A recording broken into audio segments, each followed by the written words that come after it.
Ooh, yes, I've got my lighting. Here we go. Just kidding. Today I want to talk to you about bully bosses. That's right, bully bosses. I've been one. Don't want to be one again in the future. But I want to talk to you about a specific friend of mine that's going through this process right now. Come along, let's take this journey together. All right, so I said that I've been one in the past. Let me clarify that. I have, like most people, when you get into a situation where you are in control, I've sometimes let that go to my head. I will admit it, it has happened. You know, because I'm the boss, you do what I say when I say to do it, because I'm the boss. Not a good leadership style. I was probably guilty of this a lot more during my early days as an entrepreneur and business owner, and recognize now, being much older, you can tell I've got some gray hair, even though a bad haircut thanks to the quarantine. It is coming back, fortunately, but it is coming in grayer. Not a good response, quarantine, thank you. At the end of the day, one of the things that I noticed as an entrepreneur back then versus what I am today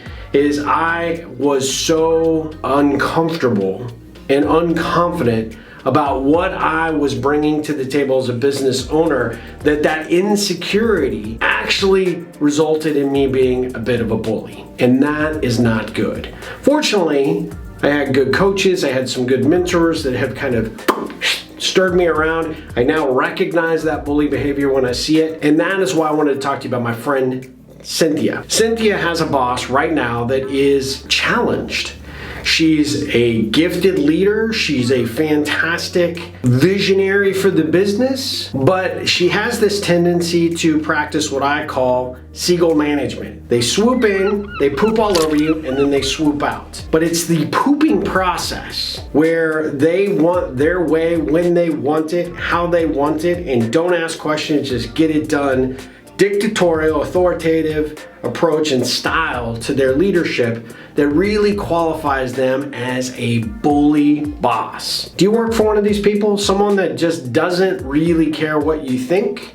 They just want you to perform. You're not a monkey. You're not a circus monkey. If you were a circus monkey, you'd be in the circus being a circus monkey, right? You're an employee with your own thoughts and your own feelings, and you would like to work for an organization, and specifically with people and for individuals that respect and admire you for the talents that you bring to the table. And when you find yourself facing a bully boss who doesn't listen, who dictates more than collaborates, is more about driving results rather than figuring out how to help you figure out the strategy to deliver those results, you may be working for a bully boss. And what I've actually found is throughout this process of the quarantine that a lot of people are realizing they are working for a bully boss. So let me just be honest with you. Bully bosses suck. Bully bosses are tough. And here is what I find, just like with a schoolyard bully, when you call them on their BS, when you stand up to them,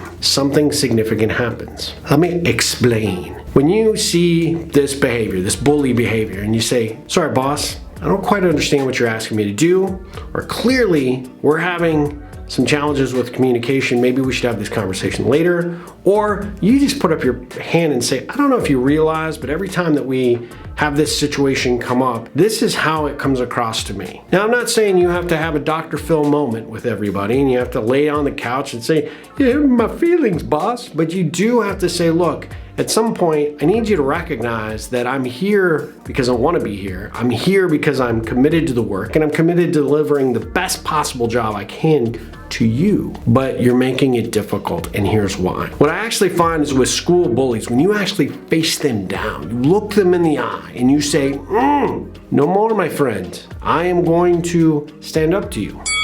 Don't really punch your boss, not a good idea. But when you say, you put it back on them, bullies have a tendency to back down. And what you're actually gonna find is a lot of these bullies don't even recognize that they're doing it. It's amazing. Coming back to me, I actually had somebody that called me on my own shit. And when they called me on my own shit and I realized how poorly I was treating people, I really learned something about myself and my ability to be a boss. Something to think about today, something to engage or have more conversation about in the future. I'd love to know what you're dealing with by way of your individual communication style with your boss. If you're experiencing this situation with a bully boss and what you plan to do with it, or if you need some ideas on how to raise this conversation to improve the culture, the work environment, or just that one-on-one interaction, hit me below.